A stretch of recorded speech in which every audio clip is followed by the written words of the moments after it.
사도행전 7장 44절부터 53절까지 돌아가면서 한 절씩 읽겠습니다. 광야에서 우리 조상들에게 증거의 장막이 있었으니 이것은 모세에게 말씀하신 이가 명하사 그가 본 그 양식대로 만들게 하신 것이라. 우리 조상들이 그것을 받아 하나님이 그들 앞에서 쫓아내신 이방인의 땅을 점령할 때 여호수아와 함께 가지고 들어가서 다윗 때까지 이르니라. 다윗이 하나님 앞에서 은혜를 받아 야곱의 집을 위하여 하나님의 처소를 준비하게 하여 달라고 하더니 솔로몬이 그를 위하여 집을 지었느니라. 그러나 지극히 높으신 이는 손으로 지은 곳에 계시지 아니하시나니 선지자가 말한 바 주께서 이르시되 하늘은 나의 보좌요 땅은 나의 발등상이니 너희가 나를 위하여 무슨 집을 짓겠으며 나의 안식할 처소가 어디냐. 이 모든 것이 다 내 손으로 지은 것이 아니냐 함과 같으니라. 목이 곧고 마음과 귀에 할례를 받지 못한 사람들아 너희도 너희 조상과 같이 항상 성령을 거스르는도다. 너희 조상들이 선지자들 중에 누구를 박해하지 아니하였느냐. 의인이 오시리라 예고한 자들을 그들이 죽였고 이제 너희는 그 의인을 잡아준 자요 살인한 자가 되나니 너희는 천사가 전한 율법을 받고도 지키지 아니하였도다 하니라. 아멘. 잠깐 기도합니다. 하나님 아버지, 우리를 예배의 자리로 불러주시고 하나님 말씀 앞에 서게 하시니 감사합니다. 이 시간 성령 안에서 우리가 예배케 하여 주옵소서. 영과 진리로 예배하는 귀한 시간 되게 하여 주옵소서. 이 시간 말씀을 듣습니다. 말씀 앞에 우리의 마음을 열어주시고 말씀 앞에 우리의 심령이 겸비해지게 하여 주옵소서. 전하는 자나 듣는 자나 동일한 은혜를 받아 누리게 하시고 또한 전하는 자나 듣는 자나 동일한 순종의 자리로 나아가게 하여 주옵소서. 예수님의 이름으로 기도드리옵나이다. 아멘. 오늘 우리가 살펴보려고 하는 말씀은 사도행전 7장의 말씀입니다. 이 사도행전 7장 1절부터 53절까지 말씀을 다 본문으로 봐야 되는데 본문이 너무 길기 때문에 이 본문의 핵심인 44절부터 53절까지 말씀만 예배 시간에는 읽었습니다. 하지만 설교의 내용은 7장 1절부터 53절까지 전체를 다 다루도록 하겠습니다. 초대교회의 7 일꾼 중에 한 사람이었던 스데반은 성령과 지혜가 충만했습니다. 그는 큰 기사와 표적을 행하며 권세 있게 복음을 전했습니다. 이로 인해 유대교의 열심을 품고 있는 자들과 강력한 충돌이 일어납니다. 그들은 거짓 증인을 내세워 스데반을 사내들인 공회에 고발하고 재판을 받게 합니다. 이 고발의 내용은 다른 것이 아닙니다. 스데반이 성전과 율법을 거슬러 말했다는 겁니다. 7장 1절에 보면 이 성전과 율법을 거슬러 말했다는 죄목으로 고발당한 스데반에게 공회 재판장인 대제사장이 묻습니다. 이것이 사실이냐? 이에 스데반의 변론이 7장 2절부터 펼쳐집니다. 7장 2절부터 53절까지가 스데반의 변론인데 상당히 긴 변론입니다. 그 내용을 보면 이스라엘의 역사를 쭉 다루고 있습니다. 이스라엘의 조상 아브라함부터 이삭과 야곱, 요셉, 그리고 모세와 다윗과 솔로몬에 이르기까지의 이스라엘 역사를 말하는 겁니다. 그런데 이 스데반의 변론은 유대인이라면 이미 익히 잘 알고 있는 이스라엘의 역사를 그저 장황하게 한 번 더 나열하는 것이 아닙니다. 스데반은 이스라엘의 역사를 언급하면서 아주 주도 면밀하게 자기를 위한 변론을 펼쳐가고 있습니다. 우리가 이 스데반의 변론을 대충 읽어나가면 스데반이 이스라엘의 역사를 쭉 한번 읊고 있구나 이렇게 생각할 수 있겠습니다만 자세히 살펴보면 아주 주도 면밀한 변론입니다. 여러분, 스데반이 무슨 죄목으로 고발을 당했습니까? 성전과 율법을 거스르는 자, 다시 말하면 성전과 율법을 대적하고 모독하는 자, 이런 죄목으로 고발을 당했습니다. 이 고발은 사실 신성 모독죄로 고발을 당한 겁니다. 성전과 율법을 모독하는 자, 다시 말하면 하나님을 모독하는 자로 고발을 당했습니다. 이것은 대적자들이 스데반을 죽이려고 하는 음모입니다. 스데반의 변론은 이 고발에 대한 반박입니다. 이 반박의 핵심은 나를 고발하고 재판하는 너희가 실상 하나님을 모독하고 있는 자들이다.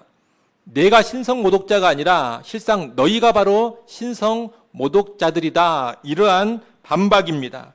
이스라엘의 역사 이야기는 바로 그것을 입증하기 위해서 스데반이 언급하고 있는 겁니다. 스데반은 이스라엘의 역사를 조망하면서 크게 두 가지 주제를 펼쳐갑니다. 스데반이 성전과 율법에 관해서 고발당하지 않았습니까? 그래서 스데반 역시 이 성전에 관한 주제 그리고 율법에 관한 주제를 가지고 변론을 펼쳐가는 겁니다. 스데반의 변론의 첫 번째 주제는 하나님은 성전 같은 특정한 장소에 매여 있지 않으신다는 겁니다. 스데반을 고발한 유대인들에게 있어 이 성전은 신앙의 절대적인 중심이었습니다. 물론 성전은 중요한 공간입니다. 하나님은 성전에 자기의 이름을 두시고 거기에서 자기 백성을 만나 주시겠다고 약속하셨습니다. 그러니 우리가 성전을 무시할 것은 아닙니다. 그러나 성전이 곧 하나님인 것은 결코 아닙니다. 성전과 하나님을 동일한 수준에 둬서는 안 된다는 겁니다. 그런데 유대인들은 하나님은 오직 예루살렘 성전 안에만 계신다 그렇게 믿었습니다. 그러면서 성전 자체를 거의 우상처럼 숭배했습니다. 이제 스데반은 이스라엘의 역사를 통해 그들의 모습이 잘못되었음을 말하는 겁니다. 그럼 먼저 이스라엘의 조상 아브라함을 언급합니다. 7장 2절 하반절 말씀을 한번 보십시오. 거기 보면 우리 조상 아브라함이 하란에 있기 전 메소포타미아에 있을 때 영광의 하나님이 그에게 보여 이렇게 말씀합니다. 여기 보면 아브라함이 부름받은 곳이 나옵니다. 어디입니까? 메소포타미아입니다. 아브라함은 메소포타미아라는 이방 땅에서 하나님의 부르심을 받은 겁니다. 이것은 하나님께서 성전도 약속의 땅이라는 가나안 땅도 아닌 이방 땅에서 먼저 역사하셨음을 보여주는 겁니다. 스데반은 아브라함과 그 아들 야곱 그리고 손자 이삭을 언급한 후에 요셉을 좀 더 구체적으로 말합니다. 7장 9절부터 19절까지가 요셉에 대한 이야기입니다. 요셉은 형제들에게 시기를 받아서 애굽으로 팔려갔습니다. 하지만 하나님은 그 애굽에서 요셉과 함께 하시며 요셉을 애굽의 총리로 세우셨습니다. 하나님께서 요셉을 통해 큰 역사를 이루셨는데 그 역사가 가나안 땅에서 펼쳐진 것이 아닙니다. 어디에서 펼쳐졌습니까? 애굽 땅, 이방 애굽 땅에서 펼쳐진 겁니다. 하나님은 이방 애굽 땅에서 요셉과 함께 하시며 크신 역사를 이루신 겁니다. 그 뒤에 야곱의 가족이 기근을 피해 애굽으로 내려가게 되었고 야곱의 가족은 그곳에서 번성을 합니다. 처음 애굽 땅으로 내려갔을 때 야곱의 가족이 75명이었습니다. 그런데 애굽에서 오랜 세월을 지나면서 수백만 명에 이르는 하나의 민족으로 번성하게 됩니다. 지금 한 민족으로 번성하게 되는 것은 아브라함에게 주신 자손의 약속이 성취되고 있는 것인데 이 자손의 약속이 지금 어디에서 성취되고 있습니까? 약속의 땅이라는 가나안에서 성취된 것이 아닙니다. 이방 땅 애굽에서 자손의 번성이라는 하나님의 약속이 성취된 겁니다. 그러나 애굽에서 번성한 이 이스라엘 백성은 노예로 전락을 하고 애굽 왕은 이스라엘 백성의 어린 아기들을 죽이는 아주 잔인한 일을 저지릅니다. 그때 모세가 태어나는데 모세 이야기가 7장 20절부터 44절에 걸쳐 아주 길게 나옵니다. 스데반은 모세와 연관해서 애굽에 40년, 미디안에 40년, 그리고 출애굽과 이후 광야 생활 40년을 이야기합니다. 그러면서 각 기간과 장소에서 하나님이 모세와 함께 하셨음을 말합니다. 하나님은 애굽 땅에서 모세를 준비시키셨습니다. 그리고 미디안 시내 광야에서 모세를 부르셨습니다. 또한 애굽 땅에서 강력한 역사를 펼치사 출애굽을 일으키셨고 출애굽 후에 광야에서 함께 하셨습니다. 특히 이 모세와 연관의 중요한 장면이 시내 광야에서의 부르심입니다. 하나님은 시내 광야 가시떨기 불꽃 가운데서 모세를 부르시며 33절의 말씀을 하십니다. 여러분 7장 33절을 한번 읽어보시기 바랍니다. 7장 33절 말씀 읽습니다. 주께서 이르시되 내 발에 신을 벗으라. 내가 서 있는 곳은 거룩한 땅이니라. 아멘. 지금 모세가 약속의 땅 가나안에 있는 게 아닙니다. 또는 성전 같은 곳에 있는 것도 아닙니다. 이방 땅 미디안의 척박한 시내 광야에 있습니다. 그런데 그곳에 하나님이 임재하셨고 임재하신 그곳을 가리켜 뭐라고 하느냐? 거룩한 땅이다. 그렇게 말씀합니다. 가나안 땅도 아니고 성전도 아니지만 하나님이 그 땅에 임재를 하셨습니다. 그리고 하나님이 임재하시면 그 땅이 곧 거룩한 땅이 되는 겁니다. 여러분 여기까지의 내용을 보면 하나님은 예루살렘 성전이 아닌 곳들에 계속해서 임하시고 그곳에서 일해가고 계십니다.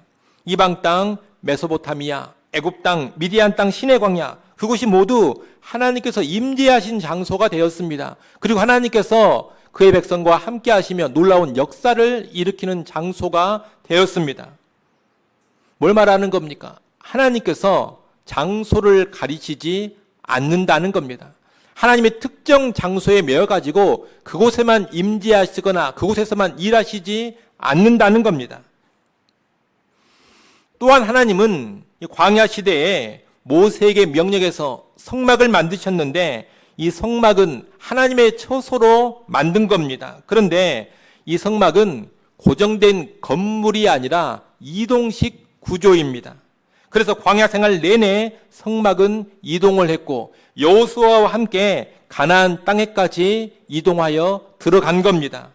이러한 이동식 성막은 하나님께서 고정된 한 장소에 머무르시는 분이 아니라 자기 백성과 늘 함께 하시며 자기 백성과 늘 움직이시며 일하시는 분이라는 것을 잘 보여주는 겁니다. 그런데 그 뒤에 다윗은 성전을 짓고 싶어 했고 다윗의 아들 솔로몬이 성전을 건축했습니다. 하지만 솔로몬이 지은 성전이 하나님의 진정한 처소가 될 수는 없습니다. 지극히 높으신 하나님이 사람이 지은 건물에 거주할 수는 없는 겁니다. 스데반은 이 성전과 연관해 이사야 선지자의 말을 인용합니다. 오늘 본문 49절, 50절 말씀 한번 보십시오. 49절, 50절 말씀 여러분이 읽어보십시오. 읽습니다. 주께서 이르시되 하늘은 나의 보좌요 땅은 나의 발등상이니 너희가 나를 위하여 무슨 집을 짓겠으며 나의 안식할 처소가 어디냐 이 모든 것이 다 내 손으로 지은 것이 아니냐 함과 같으니라. 아멘. 여러분 사람은 하나님의 집, 하나님의 처소를 제대로 지을 수가 없습니다. 하나님은 하늘을 자기의 보좌로 삼으시고 땅을 자기의 발등상으로 삼으시는 분입니다. 이런 위대한 하나님, 이런 무한한 하나님을 거주하시도록 인간이 감히 건물을 지어드릴 수 없다는 겁니다. 여러분 스데반이 지금 아브라함으로부터 시작해서 요셉, 모세를 거쳐 솔로몬에 이르기까지 이스라엘 역사를 말하고 있는 것은 성전에 매여 있는 유대인들의 문제를 지적하기 위함입니다. 유대인들은 예루살렘 성전을 절대적으로 신봉했습니다. 하나님은 이 예루살렘 성전 안에만 계신다 그렇게 확신했습니다. 성전과 하나님을 동일시한 채 성전을 신성 불가침의 영역으로 여겼습니다. 그러면서 혹시라도 누가 성전을 건들기만 하면 눈을 부릅뜨고 그 사람을 정죄하고 비판하고 죽이려고 했던 겁니다.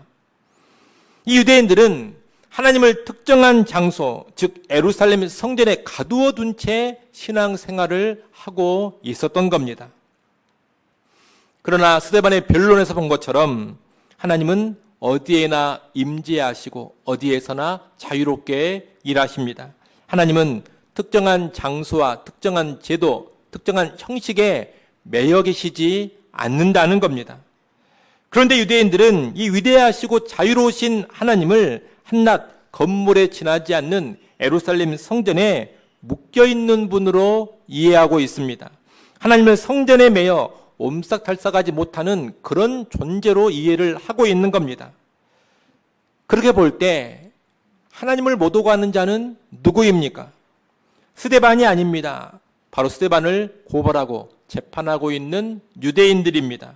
그들이 실상 성전을 오해하고 하나님을 제대로 모른 채 하나님을 모독하고 있는 겁니다. 결국 스데반은 무슨 말을 한 겁니까? 이스라엘의 역사를 똑똑히 봐라. 너희는 성전도 제대로 모르고 있고 여호와 하나님이 어떤 분이신지도 제대로 모르고 있다. 너희가 지금 나를 신성 모독죄로 고발하여 재판하고 있는데 내가 아닌 너희가 바로 진정한 신성 모독자들이다. 너희가 하나님을 오해하고 하나님을 멸시하고 있다. 이런 말을 하고 있는 겁니다. 여러분, 이 스데반의 변론이 오늘 우리에게 가르쳐주는 것이 무엇입니까? 다른 게 아닙니다. 하나님을 눈에 보이는 건물이나 외적인 제도, 외적인 형식에 묶어두면 안 된다는 겁니다. 여러분, 자칫 잘못하면 오늘 우리도 스데반 당시의 유대인들처럼 자유롭게 일하시고 주권적으로 일하시는 하나님을 우리 생각으로 제한할 수가 있습니다. 우리가 소중하게 여기는 무언가에 그 하나님을 묶어놓을 수 있다는 겁니다. 하나님은 무언가에 꽉 묶어놓고서 누군가 그것을 넘어서면 함부로 비난하고 비판하고 정죄할 수 있다는 겁니다. 예컨대 예배당을 신성하게 여기면서 예배당 밖에서는 하나님을 만나지 못한다고 생각할 수 있습니다. 예배당에 가야 하나님을 만난다. 이곳이 아니면 하나님을 만날 수 없다. 이런 식의 태도를 보일 수 있는 겁니다. 그러면서 예배당이 아닌 곳에서 예배를 드리거나 예배당이 아닌 곳에서 어떤 영적인 모임을 하면 그런 사람들을 비난하고 조롱하고 정죄할 수 있습니다.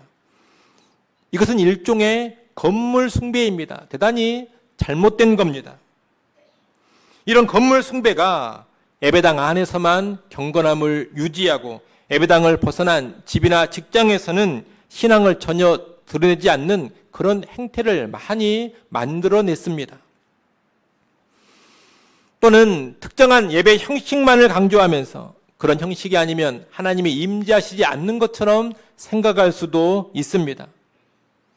우리가 어떤 예배 형식을 가지고 있는데 이 예배 형식이 가장 바른 예배 형식이다 이렇게 확신을 하면서 이런 예배 형식이 아니면 다 잘못된 것이고 이런 예배 형식이 아니면 하나님이 임재하시지도 않고 예배를 받지도 않으신다 이렇게 생각할 수 있다는 겁니다. 그런 가운데 다른 예배 형식을 가지고 있는 사람들을 함부로 비판하고 정죄합니다. 또 예배 형식을 조금 바꾸려고 하면 눈을 부릅뜨고 비판하고 정죄합니다. 제도와 조직을 맹신할 수도 있습니다. 교회의 조직이나 직분이나 전통 같은 것을 너무나 중요하게 여기면서 과거로부터 유지해왔던 그 전통 안에 하나님이 자동적으로 임재하시고 자동적으로 은혜를 주시는 것처럼 생각할 수 있다는 겁니다. 그런 가운데 우리가 유지해온 제도나 조직 전통이 아니면 다 무시하고 폄훼할 수 있습니다. 사람이나 특정한 장소에 하나님의 임재를 국한시킬 수도 있습니다. 가끔 그런 사람들이 있습니다. 저 목사님의 설교가 아니고서는 은혜를 받지 못한다. 저 목사님의 설교를 들어야지만 나는 은혜가 된다. 여러분, 이것은 그 사람에게 하나님의 임재를 묶어두고 있는 겁니다. 또는 우리 교회에 와야지만 성령을 제대로 체험할 수 있다. 우리 단체에 들어와야지만 제대로 된 하나님의 사람으로 성장하고 살아갈 수 있다. 이런 말을 하는 사람들도 있습니다. 또는 이 수련회, 이 집회에 와야지만 인생이 변화되는 진정한 은혜를 체험할 수 있다. 이렇게 말하는 사람들도 있습니다. 여러분, 이런 것도 다 하나님의 자유로운 일하심을 제한하고 있는 겁니다. 이런 것은 다 일종의 우상 숭배에 지나지 않는 것들입니다. 여러분, 우리가 살아가는 이 신약 시대에 참된 성전은 예수 그리스도십니다. 그리고 이 신약 시대에 하나님의 은혜를 누릴 수 있는 참된 방편은 말씀과 성례입니다. 그러니 오늘 우리는 언제 어디서든 참된 성전 대신 예수 그리스도 안에만 있으면 되는 겁니다. 그리고 어떠한 형식, 어떠한 제도, 어떠한 모양이든지 간에 바른 말씀과 성례만 있으면 되는 겁니다. 그것만 충족하고 있다면 하나님은 임재하시고 일하시고 역사하십니다. 예수 안에 있고 말씀과 성례만 바르게 집행되고 있다면 장소를 초월해서 하나님은 일하십니다. 교포와 조직, 제도와 전통, 형식을 초월해서 하나님은 임재하시고 역사해 주십니다.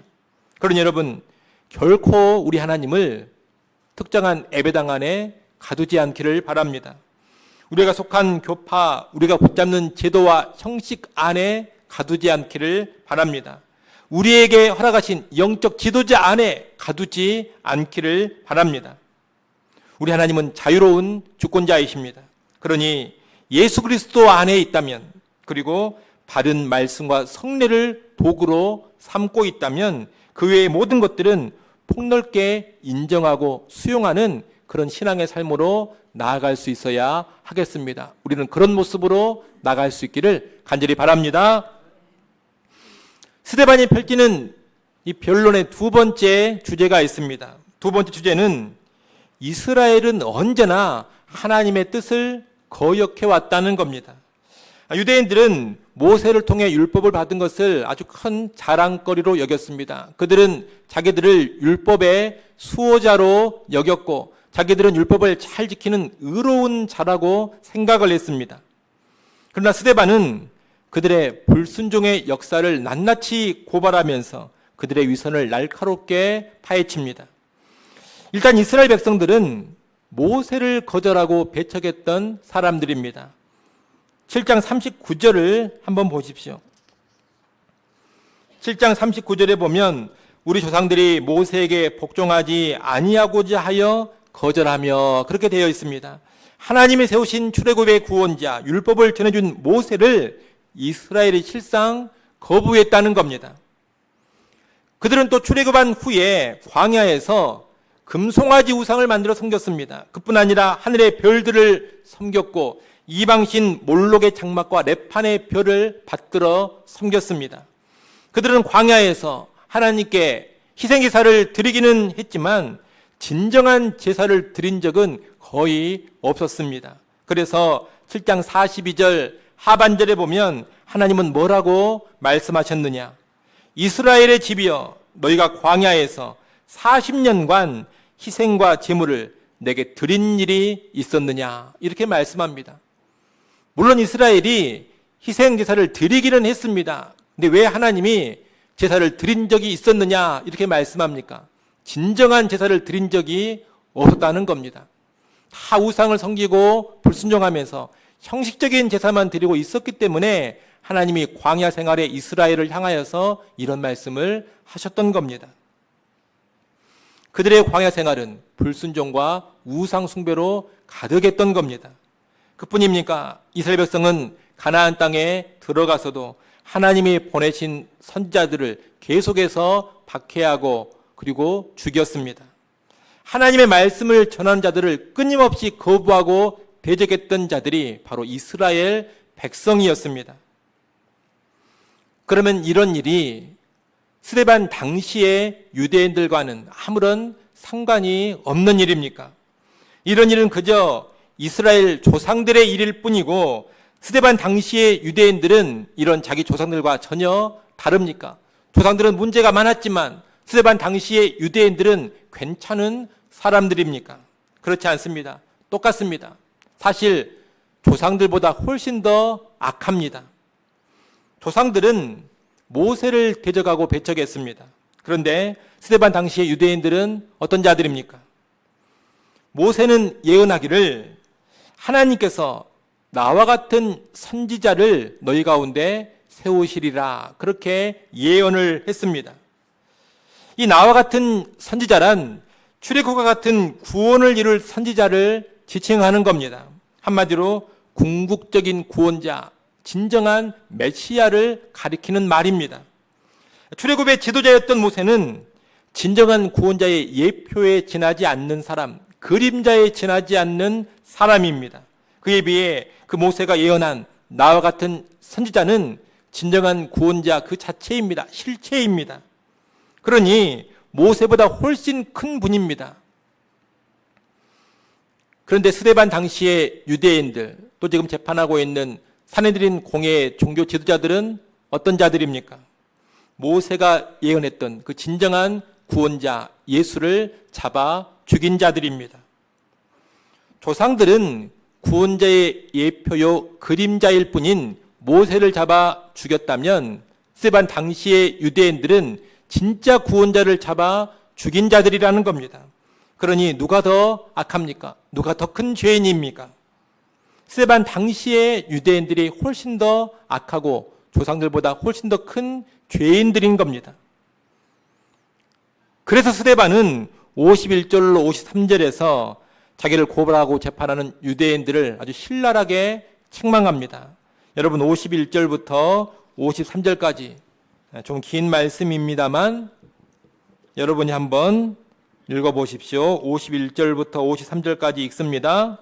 목이 곧고 마음과 교회의 할례를 받지 못한 사람들아, 너희도 너희 조상과 같이 항상 성령을 거스르는도다. 너희 조상들이 선지자들 중에 누구를 박해하지 아니하였느냐? 의인이 오시리라 애고한 자들을 그들이 죽였고 이제 너희는 그 의인을 잡아준 자요 살인한 자가 되나니 너희는 천사가 전한 율법을 받고도 지키지 아니하였도다 하니라. 아멘. 여러분 스데반이 지금 뭐라고 책망하고 있습니까? 너희는 목이 곧은 자들이다. 몸의 할례는 받았지만 마음과 귀에 할례를 받지 못했다. 너희는 너희의 조상과 같이 항상 성령을 거스른다. 너희의 조상들은 선지자들을 박해했는데 너희는 그 선지자들이 오리라 예언한 의인 예수를 잡아 죽인 자들이다. 너희는 율법을 받고도 지키지 않았다. 이렇게 책망하고 있는 겁니다.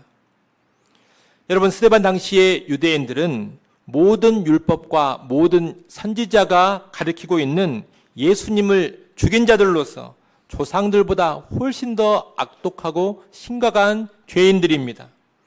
그런데도 그들은 자기들은 율법을 잘 지킨다고 자부했습니다. 우리는 하나님 앞에서 의인이라고 확신을 하며 살았습니다. 자기들은 조상들과 달리 하나님 말씀에 철저히 순종하는 자들이다. 그렇게 자랑을 했습니다. 얼마나 위선적입니까? 사실 그들이 아닌 스데반이 하나님의 말씀에 율법에 온전히 순종하고 있는 사람입니다. 왜 그렇습니까? 모세와 선지자들이 오리라고 예언했던 그 진정한 구원자 예수님을 인정하고 믿고 모시고 섬기는 사람이기 때문입니다. 그런데 지극히 위선적이고 지극히 불순종하는 자들이 율법을 못 얻겠다면서 이 스데반을 지금 정죄하고 죽이려고 하는 겁니다. 얼마나 아이러니한 일입니까? 또 얼마나 웃기는 일입니까? 이런 상황에서 스데반은 하나님의 말씀인 율법을 거역하며 못 오가는 자가 진짜 누구냐? 율법을 못 오감으로 하나님을 못 오가는 자가 참으로 누구냐? 내가 아니라 바로 너희가 아니냐? 이런 변론을 펼치고 있는 겁니다. 여러분, 이 스데반의 변론을 통해서 우리가 또 무엇을 배워야 하겠습니까? 형식적으로는 겉으로는 말씀을 인정하고 말씀을 내세우지만 실제 삶 가운데서는 말씀을 거부하는 모습이 얼마나 악한 일인지를 배워야 합니다. 유대인들은 하나님의 백성이라고는 하지만 실상 하나님 앞에서 목이 곧았습니다. 외적인 할례는 받았지만 그들의 마음과 귀에 할례를 받지 못했습니다. 그처럼 오늘날 교회에 출석은 하고 있지만 여전히 성령을 거부하며 그 목이 뻣뻣한 사람들이 있습니다. 세례는 받았다고 하지만 세례는 받았음에도 불구하고 마음과 귀에 진정한 세례를 받지 못한 자들이 교회 안에 있습니다. 그런 자들의 귀는 하나님의 말씀을 제대로 듣지 않습니다. 그들의 마음은 돌처럼 굳어 있습니다. 그런데 여러분, 이런 사람들이 대놓고 하나님을 멸시하거나 대놓고 하나님의 말씀을 무시하지 않습니다. 절대로 그렇지 않습니다. 그들은 표면적으로는 늘 하나님을 내세웁니다. 표면적으로는 하나님의 말씀을 인정한다 하고 표면적으로는 하나님의 말씀을 존중하는 모습을 보입니다. 말씀을 인용하기도 합니다. 심지어 때로는 성경을 많이 알고 있고 성경 말씀을 외우기도 합니다. 하지만 이들은 결코 삶 가운데 온전한 순종은 안 합니다. 이들은 자기 마음에 드는 말씀만 받아들입니다. 자기에게 불편하면 바로 거부해버립니다. 말씀을 자기에게 맞추려고만 하지 자기가 말씀에 맞춰서 순종하려고는 하지 않습니다. 이런 사람들은 종종 진리를 강하게 말하는 사람을 불편한 사람, 문제 인물로 몰아가기도 합니다. 복음적인 권면을 강하게 하거나 죄에 대해서 강력하게 경고하고 책망하면 너무 공격적인 사람이다, 사랑이 없는 사람이다, 꼭 그런 식으로만 해야 하느냐 하면서 비판하고 공격합니다. 심하면 진정한 진리의 사람을 죄인으로 몰아서 제거해버리기도 합니다. 정작 자기가 죄를 짓고 불순종하고 있으면서 오히려 제대로 순종하며 진리를 선포하는 사람을 악인으로 몰아서 제거해버리는 겁니다. 여러분, 그런 일들이 오늘날 교단 안에 얼마나 많은지 모르고 교회 안에도 그런 일들이 얼마나 많이 일어나는지 모릅니다. 여러분, 신자라고 하면서도 입에만 말씀이 있지 마음과 삶으로는 거부하는 모습, 자기를 불편하게 하는 말씀은 대적하는 모습, 순종하며 진리를 말하는 자를 싫어하는 모습, 여러분, 이런 모습을 오늘 우리도 얼마든지 가질 수 있습니다. 저도 예외가 아니고 여러분도 예외가 아닙니다. 바로 내 안에 그런 모습이 있을 수 있음을 알아야 합니다. 자기도 모르는 사이에 그런 모습이 파고들 수 있는 겁니다. 그런 모습을 계속 방치할 때, 그런 모습을 계속 내버려 둘 때 우리는 위선자가 되는 것이고 우리는 완악한 자, 패역한 자가 돼버리는 겁니다. 그러니 여러분, 오늘 우리를 정직하게 살피시기 바랍니다. 혹시라도 나에게 그런 모습이 있다면 즉각 회개하고 돌이킬 수 있기를 바랍니다. 마음과 귀에 할례를 받고 하나님의 말씀을 진정으로 높이고 그 하나님의 말씀 삶 가운데 순종하기를 바랍니다. 진리의 선포를 있는 그대로 받아들이고 그 진리의 말씀 앞에 순복하기 바랍니다. 나를 찌르는 말씀이라 할지라도 그 앞에 겸손하게 엎드리기를 바랍니다. 그럴 때 우리는 진정한 하나님의 사람들이 될 겁니다. 이제 말씀을 맺습니다. 여러분, 오늘 본문의 스데반의 이 긴 변론은 단순한 변론이 아닙니다. 실상 자기들이 하나님을 모독하면서 죄 없는 사람을 신성 모독자로 몰아가는 자들을 향한 아주 강력한 책망의 말씀입니다. 오늘 우리는 진정으로 하나님을 모독하는 것이 무엇인지를 알아야 합니다.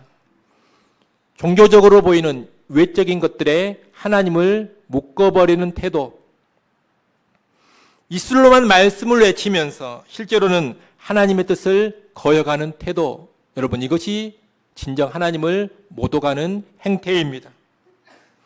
우리가 그런 식으로 계속 살아간다면 하나님을 위한다고 말하지만 실상 하나님을 대적하는 자들이 되고 맙니다.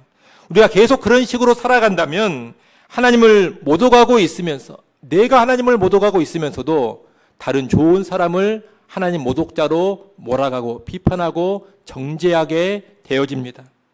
여러분, 그것은 위선의 죄악이요, 아주 완악한 죄악입니다. 우리는 그런 죄에 결코 빠지지 않기를 바랍니다. 여러분, 자유롭고 주권적으로 일해 가시는 하나님을 제대로 알고 바르게 알고 섬겨가십시오. 예수 안에서, 그리고 말씀과 성례라는 기준 안에서 아주 폭넓게 하나님을 이해하고 섬겨가십시오. 그리고 입술로만 말씀을 외치며 형식적인 말씀의 수호자 노릇을 하지 마시고 삶의 순종을 통해서 진정한 말씀의 사람이 되십시오. 그래서 참으로 하나님을 높이고 하나님을 영광스럽게 하는 우리 모두가 될 수 있기를 간절히 소원합니다. 기도합니다.